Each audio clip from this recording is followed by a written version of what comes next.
A paz do Senhor, meus irmãos, igreja que vai subir no arrebatamento, amém? Graças a Deus. Estamos felizes nessa noite porque até aqui tem ajudado o Senhor e é por isso que nós estamos alegres. Abra sua Bíblia comigo,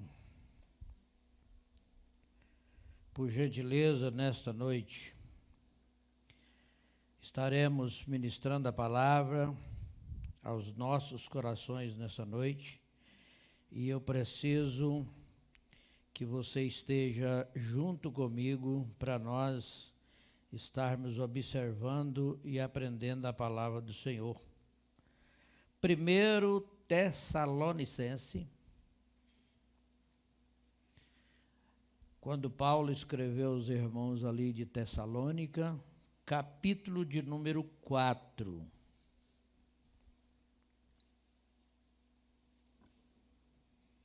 Você que está em casa,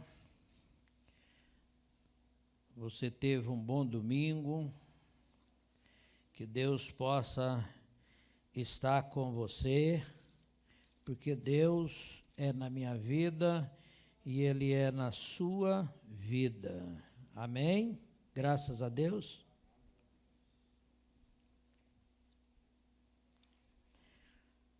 Tessalonicenses, capítulo de número 4.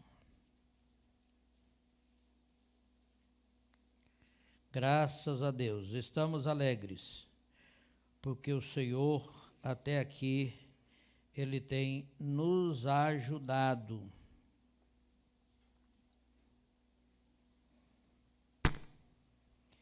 Quantos estão felizes? Aleluia, também estou feliz nessa noite, porque Deus, Ele tem nos ajudado, amém?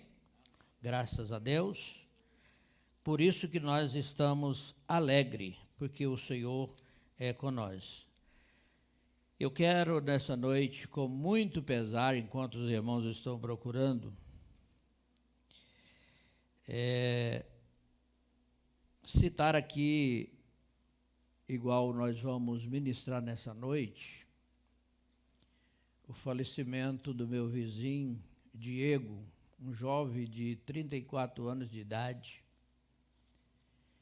e essa doença que podemos dizer uma peste, uma pestilência que está no mundo, o levou ontem, e a gente parece que, como diz aquele ditado, você só vê que você ama quando você perde.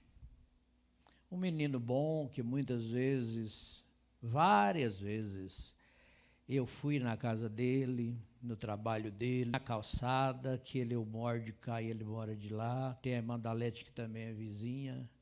Quantas vezes eu ministrei a ele uma palavra de sabedoria, estou falando de sabedoria, dizendo assim: Diego, nunca vou te levar em algum lugar ou vou ligar para a polícia vir aqui.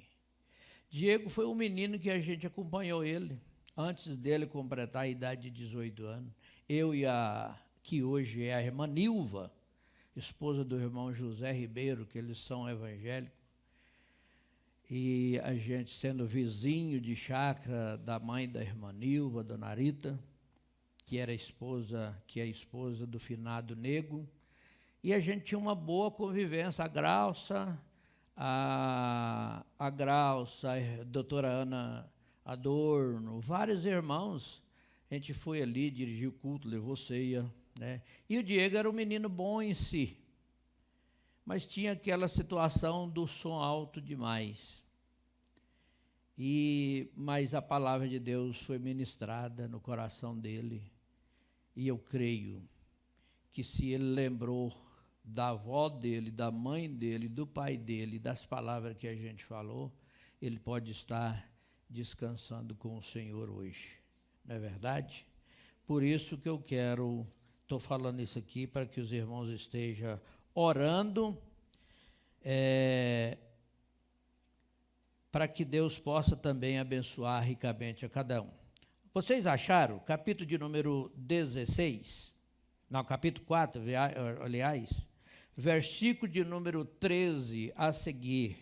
Nós hoje, irmãos, vamos estar falando a respeito da vinda de Cristo.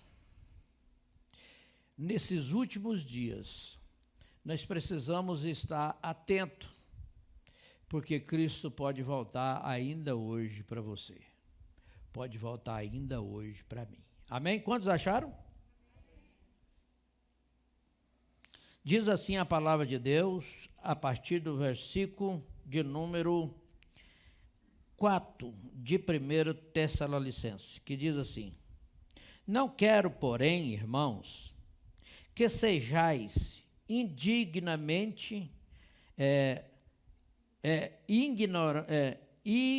ignoralmente acerca dos que já dormem, para que não vos entristeçais, como os demais que não têm esperança. Verso 14. Porque se cremos que Jesus morreu e ressuscitou, assim também aos que em Jesus dormem, Deus o tornará a trazer com ele. Amém?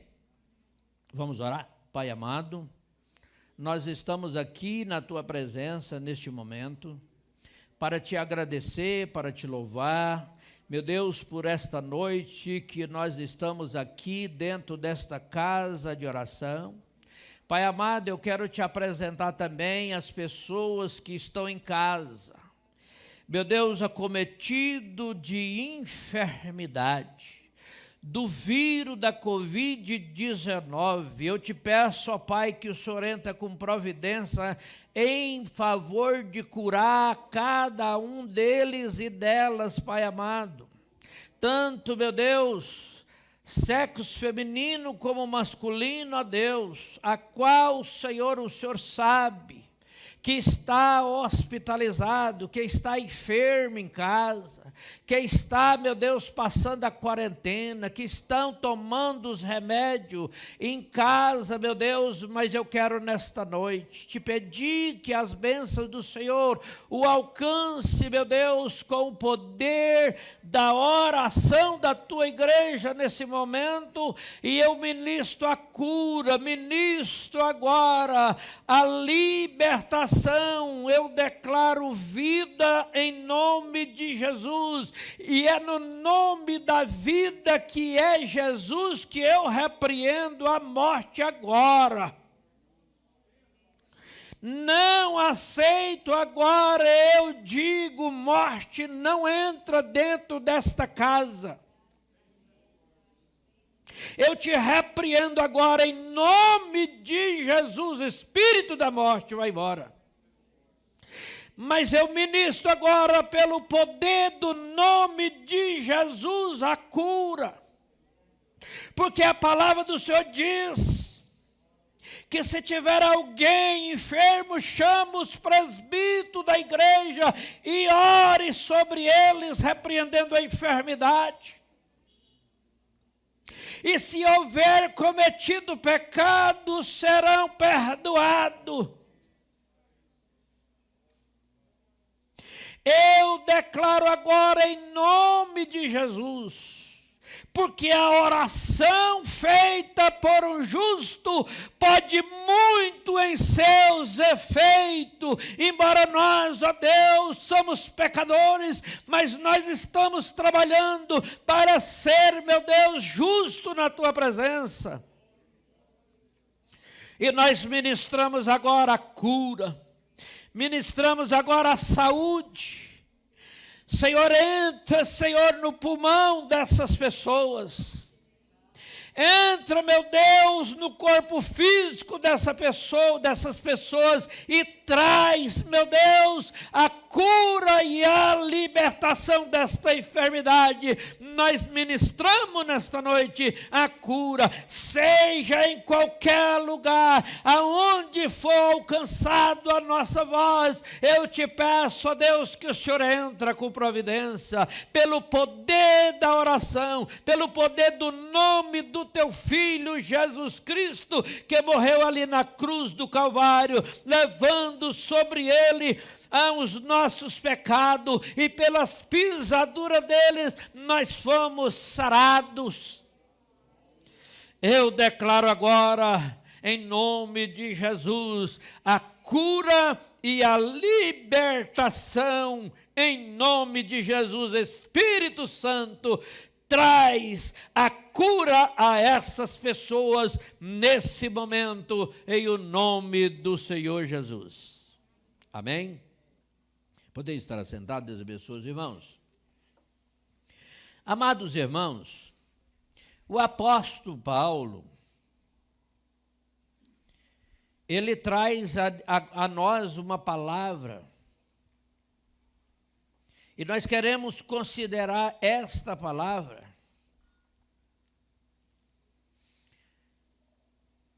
porque amanhã nós não sabemos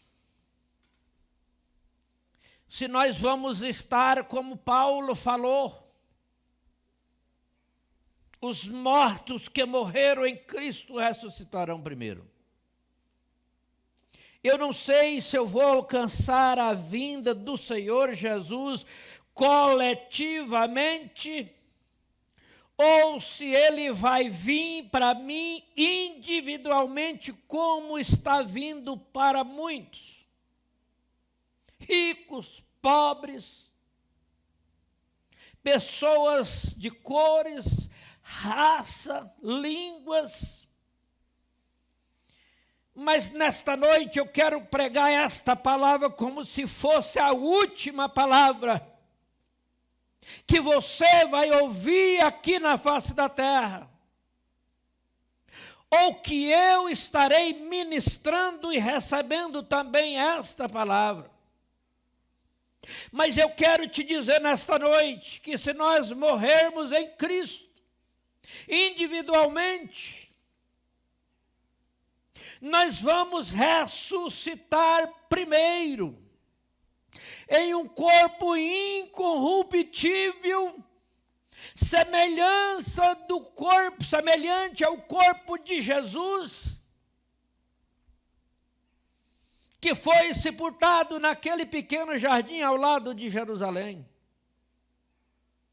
Mas ao terceiro dia ele ressuscitou. E ele vive e ele está com Deus. Como diz Apocalipse, capítulo de número 3 e o versículo de número 20. Quando Jesus, do versículo 19 e 20, quando Jesus estava falando aos irmãos ali, daquela igreja da Ásia Menor, dizendo assim: eu estou às portas e eu bato. E se alguém abrir essa porta, eu vou entrar dentro de você, dentro da sua casa, e vou ceiar com você e você comigo. Ele estava falando aqui de uma salvação, a qual, pelo poder da fé que você ouviu através da palavra pregada, você aceitou Ele, você abriu o coração e Ele entrou dentro de você, entrou dentro de nós, e Ele faz morada com nós, e Ele ceia com nós e nós com Ele, da alegria da salvação. Mas Ele continuou falando: todos aqueles que vencer, eu vou dar direito de assentar comigo no meu trono, como assim eu venci e assentei com meu Pai no seu trono. Jesus é um vencedor. Ele venceu e Ele te escolheu entre milhares de milhões de pessoas para que você também fizesse parte do assentar no trono dele. É por isso que diz a palavra do Senhor: não quero, porém, irmãos, que sejais ignorantes acerca dos que já dormem. Nós não podemos ignorar aqueles que já estão dormindo com Cristo. A salvação, irmãos, ela é individual. Se a gente for lá no Evangelho de Mateus, quando Jesus está ali pregando os últimos sermões acerca das tribulações e da vinda do Filho do Homem, da vinda dele próprio, ele começa a dizer assim: como foi no dia de Noé, assim também será a vinda do Filho do Homem. Estando dois no campo, será levado um e deixado o outro. A salvação individual.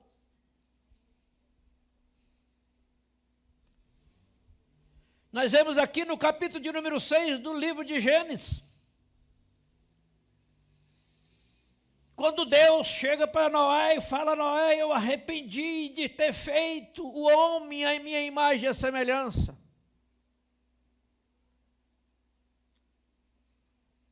E o homem se multiplicando. E Deus viu que as filhas de Deus, não, os filhos de Deus, se misturaram com as filhas dos homens. E diz a palavra de Deus que eles se multiplicaram. Virou uma coisa mística. A minha filha é casada com um rapaz que não é evangélico. Muito católico se diz.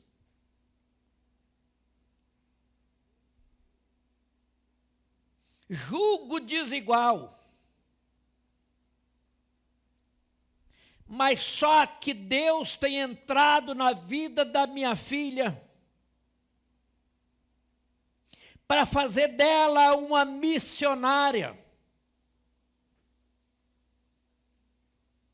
E através dela nós também pregamos para esta pessoa que é o meu genro. Se ele estiver ouvindo agora, eu quero dizer que ele é de salvação, porque eu já falei para ele. E ele já fez o ato de confissão, aceitando Jesus como Salvador da vida dele e escrevendo o nome dele no livro da vida. Ele abriu a porta para Cristo entrar na vida dele. Nós não sabemos qual é aquele que vai subir. Qual é aquela que vai subir, aquele que vai ficar e aquela que vai ficar. Mas eu só sei de uma coisa. Quando a palavra de Deus vai de encontro ao coração de alguém, que ele abriu a porta, é como uma espada de 2 fios, que entra na divisão da alma e tira tudo que não presta. É como Isaías, capítulo de número 1. Não me trago à memória agora o versículo, mas Isaías chega ao ponto de dizer que o povo de Israel, tão pecadores que eles estavam, de tanta transgressão, eles estavam como um furúnculo.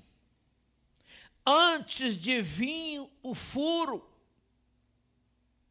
e precisava de ser espremido para que venha a tirar tudo que não presta.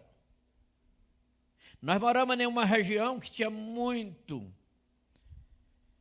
aquele coco que alguém, não sei se tem outro nome, por nome de macaúba. A pobreza atingiu os nossos lares. Pensa numa pobreza. Minha mãe saía com um saco, mas os meus irmãos mais velhos e as minhas irmãs e derrubava aqueles cachos de macaúba que já estava começando a cair.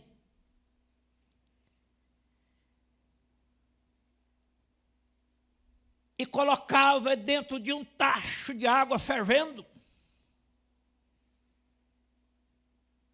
E eles cozinhavam quando estava no ponto de tirar, eles rachavam e você tirava e punha para secar. E a minha mãe cortava aquela polpa daquela castanha, daquele coco ali. E fazia um tempero para nós comer. Mas pensa na sujeira, nas pudriqueiras que saía. Furunco para tudo quanto é lado. Mas pensa, depois que ficava firme, os camaradas, quando nós brincávamos, os que trabalhavam, era resistente a qualquer coisa, porque estava sadio.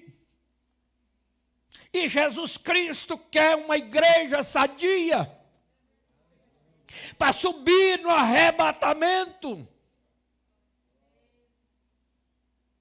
Não é hora de nós brincarmos, porque Paulo deixou avisado, aqueles que morreram com Cristo ressuscitarão primeiro, mas para estar nesse arrebatamento, primeiro precisa de ser justo, precisa de ser temente a Deus, precisa de ter integridade e observar a palavra de Deus e obedecer o que está escrito nas Escrituras Sagradas.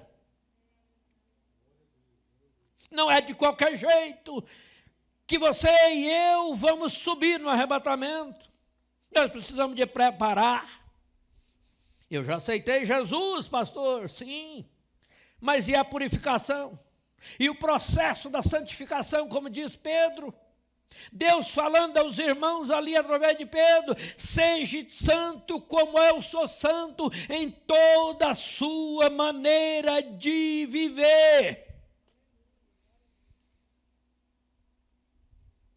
Nós não podemos brincar com a palavra de Deus. Se nós for olhar aqui no livro de Gênesis, capítulo de número 6, irmãos, fala através da palavra de Deus por um homem por nome de Noé, que ele era justo, que ele era temente a Deus. Ser justo, ser temente a Deus, ser íntegro, não é suficiente.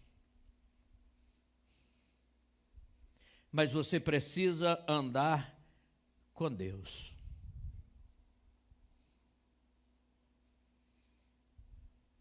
Vocês lembram de Enoque?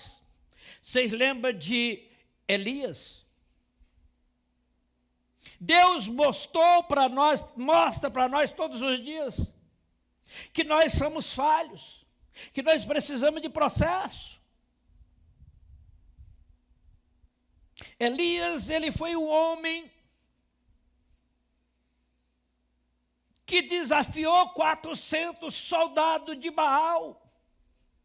Você pensou um só profeta deparar com 400 homens armados e fazer um desafio, e você topar aquele desafio? Precisa, irmão, de ter certeza com quem você está andando. Você precisa de ter certeza que você conhece com quem você está andando. Você precisa de ter certeza de saber que aquele que você conhece, que está andando, ele pode para qualquer momento da vida de cada um de nós, como na vida de Elias. tirar ele da dificuldade, fazer na vida de Elias como Deus fez.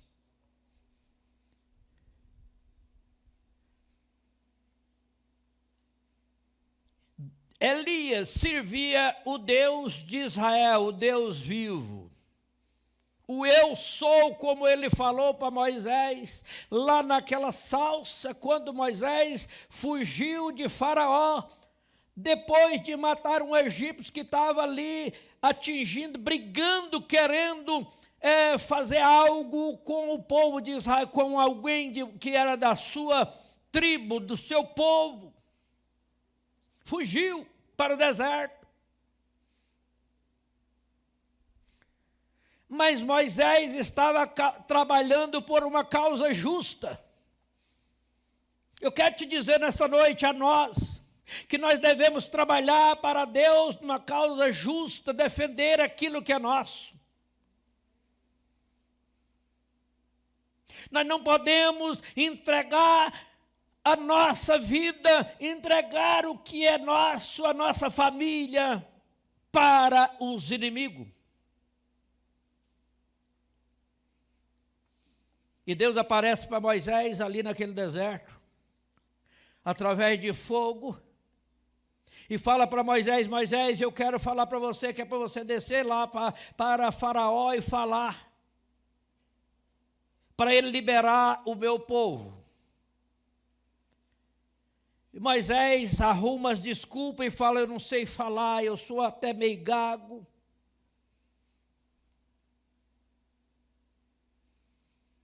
Deus fala para Moisés: se você acha que você é gago, que não sabe falar, eu vou arrumar para você um tradutor, e você vai pegar esse tradutor e tudo que você precisar de falar, ele vai falar por você.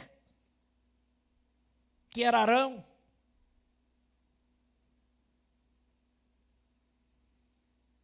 Depois de muitas e muitas conversas com Deus, Moisés querendo sair, não querendo encarar Faraó.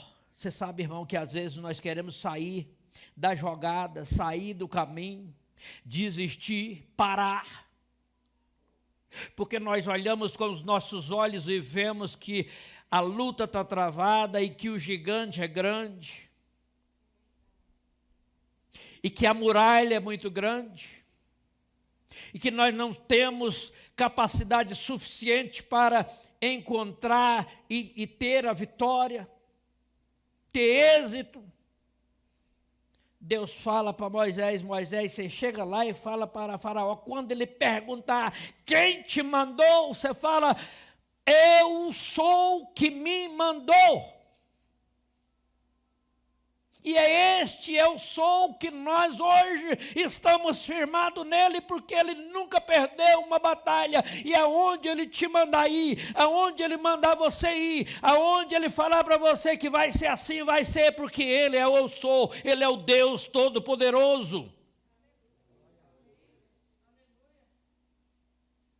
Ele é aquele que não brinca na batalha, e ele não entra para perder. Ele não te fala para não cumprir a palavra que ele te falou, não seja da sua maneira, mas ele vai cumprir, porque ele é o eu sou.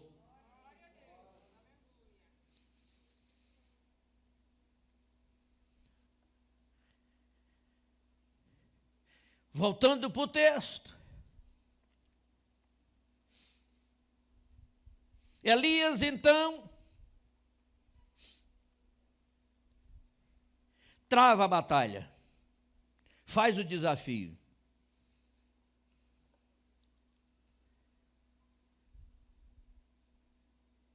E eles fazem ali o processo do bezerro, põe no altar.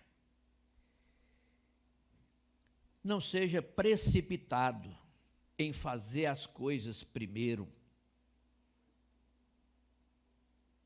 Antes de Deus te ordenar que o faça. Deus de Baal ou Deus de Elias? Elias então dá uma oportunidade. Eu, quando, no começo aqui, inclusive os primeiros formando de pedagogia ali do São José, se não for me engano, a gente foi, engraçado, me veio na memória, no ginásio de esporte, e eu fui convidado como pastor e o padre Edilson como líder católico. E lá, não me lembro quem, mandou nós entrar, irmão, de mão dada. Se tem alguma pessoa aqui, ou que está ouvindo, ou que está assistindo, nós entramos de mão dada. Eu, padre Edilson. Até chegar lá.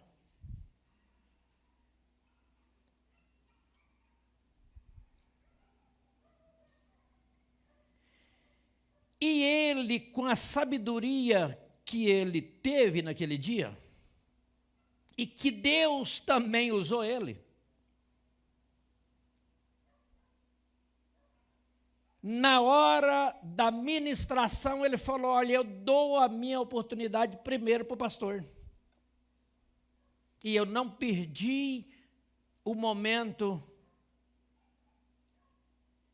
E eu ministrei ali uma palavra e orei ali pelos formandos e declarei até salvação naquele povo. E quando chegou a vez dele, ele falou assim: ó, fica tudo conforme o pastor Isaías falou. Essa é a minha palavra. Queridos, precisa de sabedoria. Elias não precipitou, ele teve sabedoria e falou: olha, vocês oram primeiro, porque depois eu vou orar. E eu disse para aquele padre, falei: olha, você pode falar primeiro. Não, é o senhor.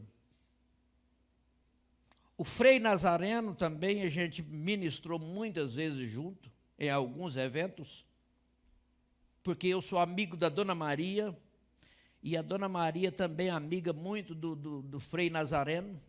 E a gente tinha a oportunidade de estar junto, tanto na casa da Dona Maria, como em alguns eventos, e depois do evento, nos colégios, em algumas outras áreas.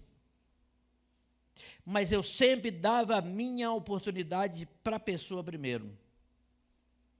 E Elias fez assim, irmãos. E depois, quando eles ministraram a palavra ali, a oração, não aconteceu nada, e Elias então ora e pede: Deus que eu sou, e Deus mandou fogo do céu e queimou o holocausto, queimou a lenha, queimou aqueles água que estava ali naquele deserto, e Deus fez maravilha. Mas Elias então agora, depois ser afrontado por uma mulher que teve a notícia, não desfazendo das irmãs da classe feminina, ele saiu correndo para o deserto. Eu estou falando de arrebatamento aqui, irmãos, que você não pensa que você vai ser arrebatado se não tiver o processo do desafio, o processo da luta, que você é mais do que vencedor, porque Deus já fez você vencedor. Basta você falar: eu vou porque quem está me mandando eu sou, e se Ele me mandar, acontece o que acontecer, eu vou chegar lá do outro lado. Tem gente parando, desistindo da fé, desistindo da carreira, desistindo da sua vida cotidiana, vida em Cristo Jesus. Eu que sou mais velho, não tenho aqui, acho que eu sou o mais velho da casa. Não sei, mas no tempo que eu aceitei Jesus, tem o irmão Domingos ali, eu não vou falar mais gente não, porque senão vou chamar os irmãos de idoso, né? Que fica só eu de idoso aqui. Irmãos, mas no tempo passado, quando nós íamos para a casa do Senhor, ou para o monte, ou para as vigílias,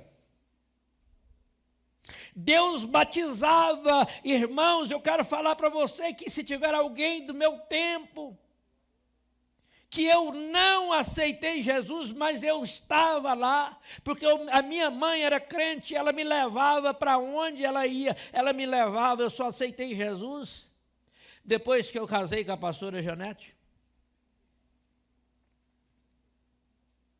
Mas naquele tempo, no norte, frio. Aquela molecadinha que ia só para fazer bagunça, ou que seja, para obedecer os pais. Não aconteceu comigo, mas aconteceu com muitos. O frio era tanto nas fazendas, e naquele tempo usava bater arroz manual. Colheita de feijão, arrancava o feijão e punha, e as pessoas faziam fogueira, e a gente com aquele frio, porque tinha que esperar a mãe ou o pai que estava ali durante aquela vigia, que era começando quando escurecia, só quando o sol saía que terminava. Menino, menina, aquelas rapazinhas, aquelas mocinhas, assim ainda criança, recebendo o batismo com o Espírito Santo, debaixo daquelas palhas de feijão, de arroz, esquentando ali. E hoje as pessoas estão aqui, hoje ali, não tem mais isso, mas nós não vemos mais esse fervor do Espírito Santo entrar nas criançadas e batizar. Mas não é por isso que eu vou desistir e vou deixar a minha fé esfriar. A Glaucia é filha de pastor, ela sabe. No tempo passado era um regime duro. Talvez seria até melhor. Mas com a tecnologia que está hoje, não adianta, o pai e a mãe não seguram. Porque o menino e a menina, quando eles querem fazer arte, eles fazem e não tem quem segura.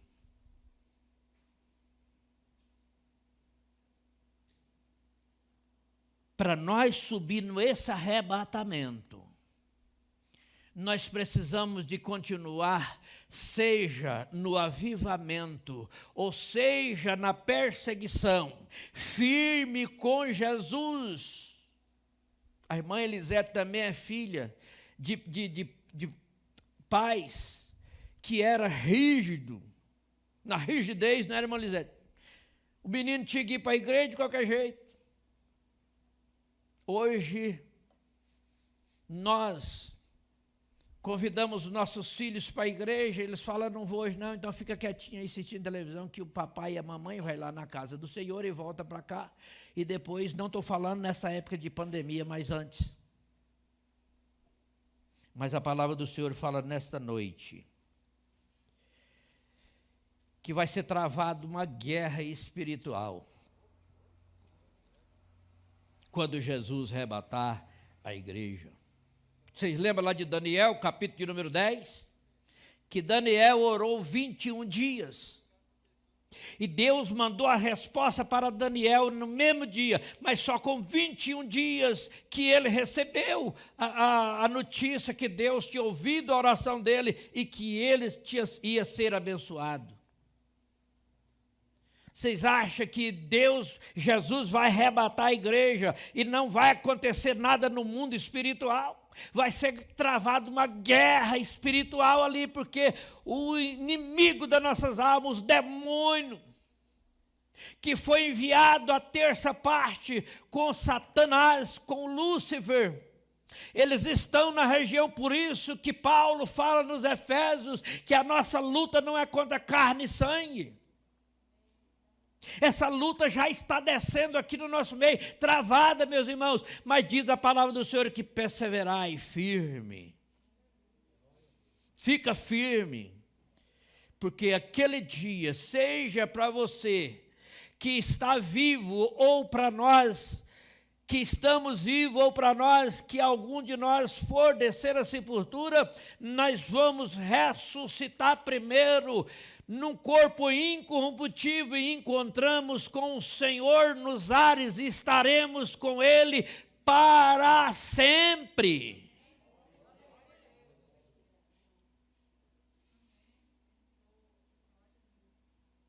De eternidade a eternidade, irmãos. Um gozo, uma alegria.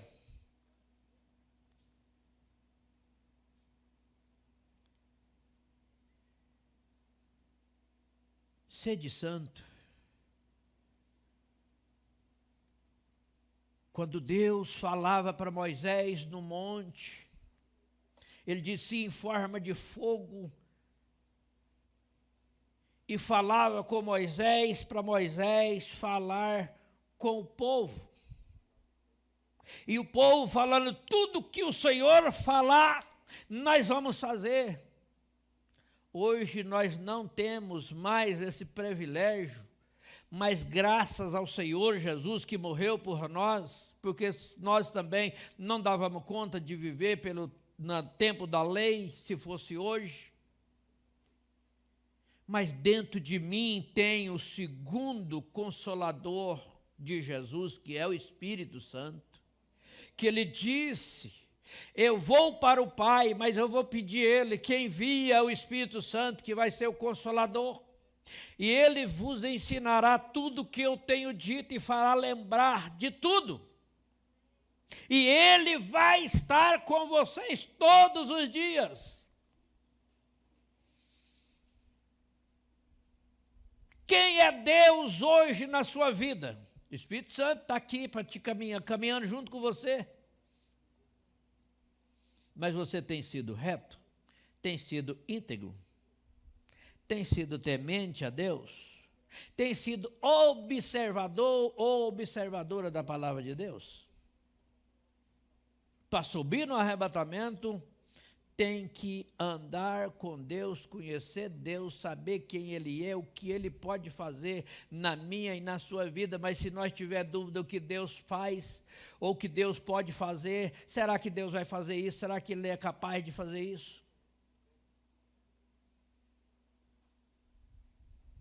Nós somos peregrinos aqui nesse mundo.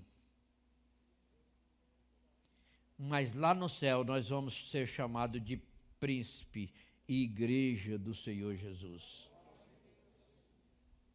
Eu quero que você fique em pé nessa hora, porque nós vamos orar. Quando a pastora falou aqui, olha, eu quero que você coloque as mãos no coração e ore, pedindo perdão ao Senhor. Querido, a nossa oração tem que ser mais ou menos assim: Senhor, nos perdoa pelo dia de hoje, até pelo dia de amanhã, que ainda nós não estamos vivendo nele, mas que a Tua presença seja na minha vida, para que eu esteja de continuo andando com o Senhor e observando a Tua palavra.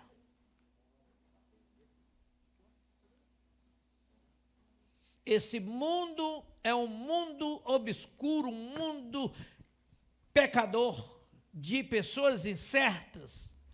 Mas eu quero te dizer que você é a pessoa certa, que Deus te escolheu para viver nesse mundo, porque sabe que você é capaz de passar pelo vale, passar por tudo que for preciso de você passar, toda a batalha que você achar na sua frente, o Senhor estará com você, estará com nós, e nós vamos sair lá na frente mais do que vitorioso, e ainda sem se contaminar na santificação do Senhor Deus nas nossas vidas, a fim de tudo quanto nós pedir ao Senhor, Ele vai nos dar. Feche os seus olhos, eu quero orar.